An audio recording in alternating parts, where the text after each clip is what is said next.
not everybody. Make sure that your money stretches the farthest it could. And thirdly, and this is common sense, diversify the economy, decrease the dependency on commodity prices. Right now, countries are in a position to watch the anemic growth in the world economy that can translate into lower commodity prices. We are in a more shock-prone world, so there may be shocks that cause the opposite, swing up of prices.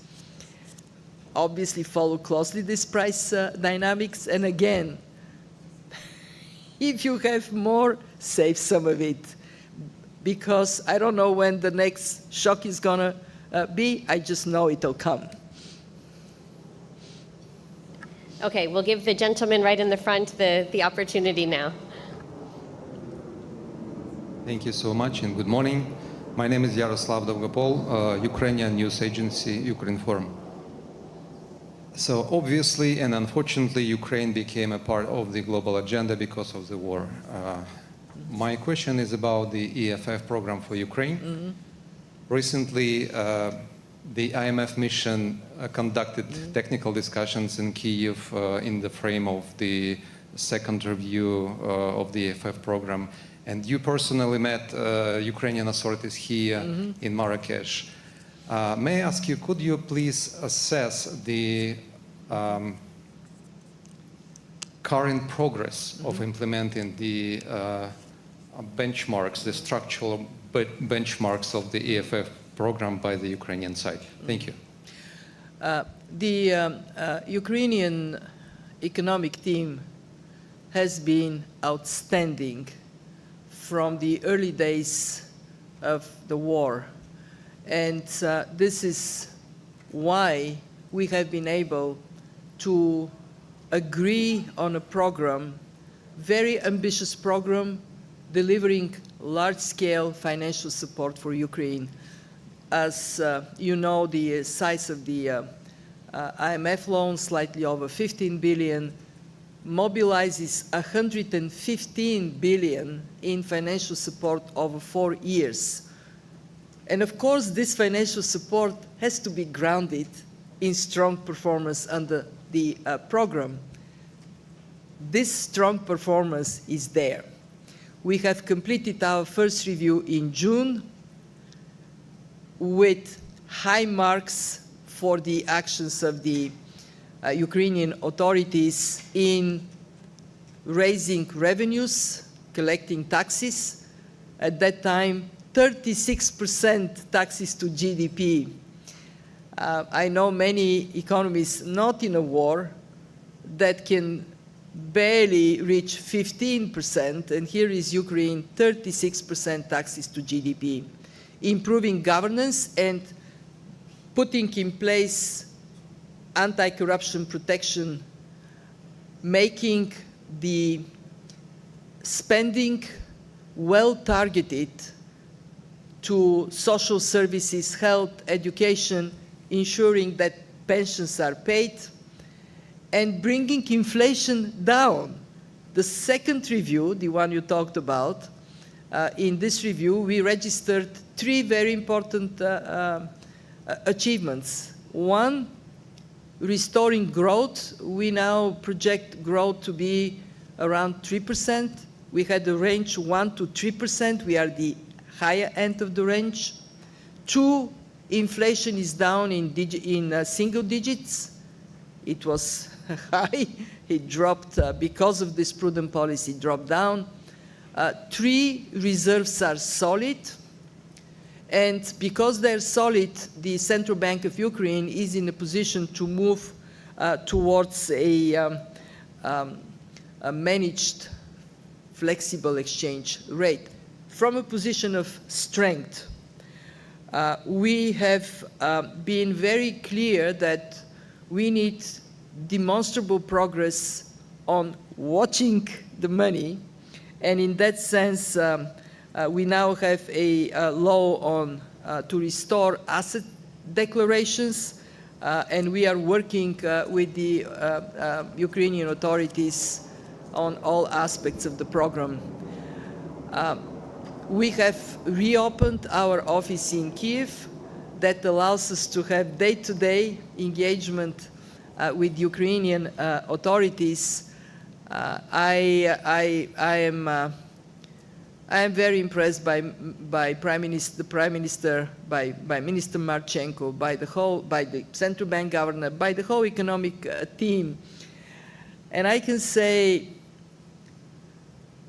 the sincerity with which they approach their duties, the sense of obligation to the Ukrainian people, don't waste money, use it well, and the sense of responsibility to those who support Ukraine are admirable. Thank you very much. We'll go to this side of the room. Let's take the woman first row, first seat. Yes, red earrings. Good morning, MD. I'm Niveen Kamel from Egypt. Can you update us on the status of the IMF program with Egypt and your engagement with the Egyptian authority? Thank you.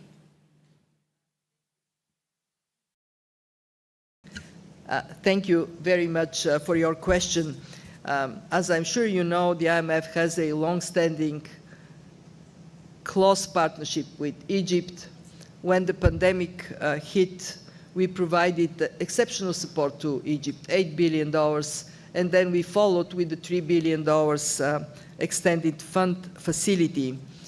Egypt has made good progress on a number of fronts. Fiscal policy, the implementation of privatization strategy, the engagement with our team on how to best conduct monetary policy in these very challenging times. Our discussions are very much focused on making sure that Egypt succeeds. We are currently in close engagement to define the dates for a mission so we can make that progress I'm talking about. My respect to the Egyptian authorities, the Ministry of Finance, the central bank.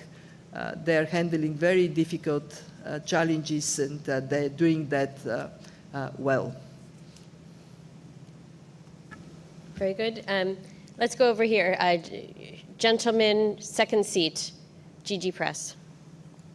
Thank you very much. My question is on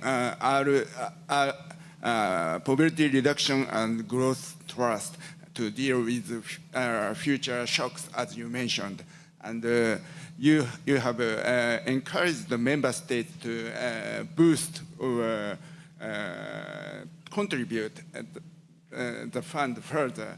And could you get their pledge or resources further to manage the trust sustainably in the longer term yesterday? Thank you for this question.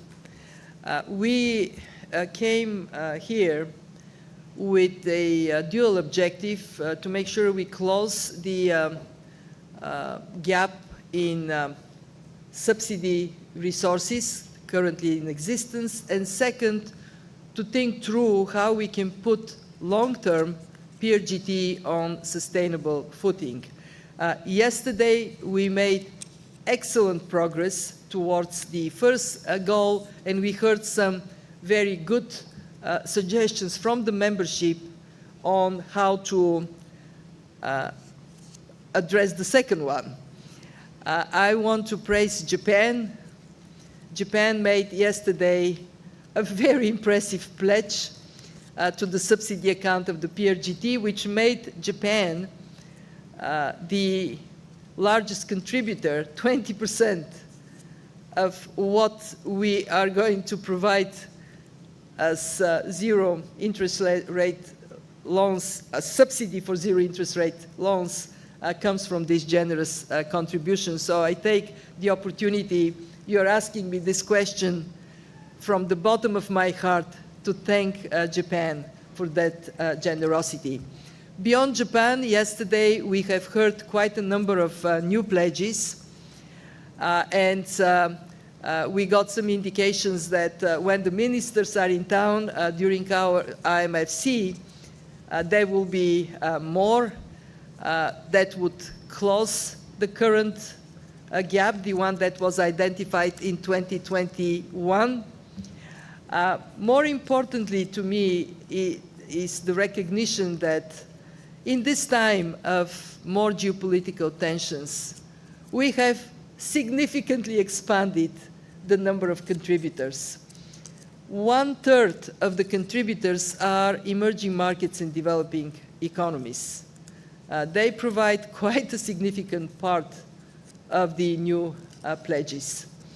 And beyond the money, that signal that on issues that are of crucial importance, we can unite and make decisions. That signal came yesterday, and it will be amplified on Saturday during the IMFC meeting. Okay, very good. We're coming to the end. So last question, middle, Andrea. Hi, thanks so much. You know, you've said it's a little early to say what the impact is of the war in Gaza, and but you've written and spoken about fragmentation in the global economy. Mm-hmm. Can you say a few words what you think about this latest shock and whether it will exacerbate that sense of fragmentation in the global economy, and whether the IMF and other institutions are doing a good enough job sort of anticipating those shocks? And you know, you kind of have a palette of risks when you create your WEO and outlook, but is this current new normal, does it require a different calibration of the way that you assess risks? Thanks so much. Yep. Thank you, Andrea. We have been increasing work we do in that anticipation, precautionary manner. We now run quite intensively internally at the fund scenarios. We have been for now some time having think of the unthinkable scenarios and what would that mean for the fund. And you're right, we do need to build more agility in terms of anticipating shocks and being quick to respond. The fund demonstrated with our response to COVID that this is an institution capable of speed and impact. The Independent Evaluation Office of the Fund has assessed our COVID response very positively, and it is a comprehensive response, assessing the nature of the crisis very quickly, coming up with debt relief for the poorest members, the one that I mentioned in the previous answer, the close to 1 billion debt relief, very rapidly coming up with emergency financing. This is our instrument to respond to unanticipated shocks. We provided the first loan, emergency loan to Kyrgyzstan 1 week. We disbursed 1 week after WHO announced the pandemic. And very importantly, we have moved towards an injection of reserves and liquidity through the special drawing rights on unprecedented scale, $650 billion. But then we also exited emergency financing quickly and moved to policy loans that help countries not only respond to the shocks, but build stronger fundamentals. I'm describing this because, in a way, this is our playbook for sudden massive shocks to the world economy. And the reason we are encouraging our membership to come up with an agreement on quota increase for the fund is because it is central for that capacity that we have more financial strength, more financial resources. Going to the first part of your question,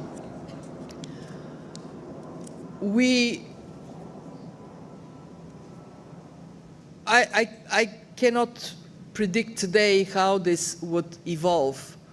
All I can say is that in a world where geopolitical tensions can flare quickly, we have to have the concentration on two things. What is it that we must cooperate on, because otherwise the world would be in trouble, like climate change?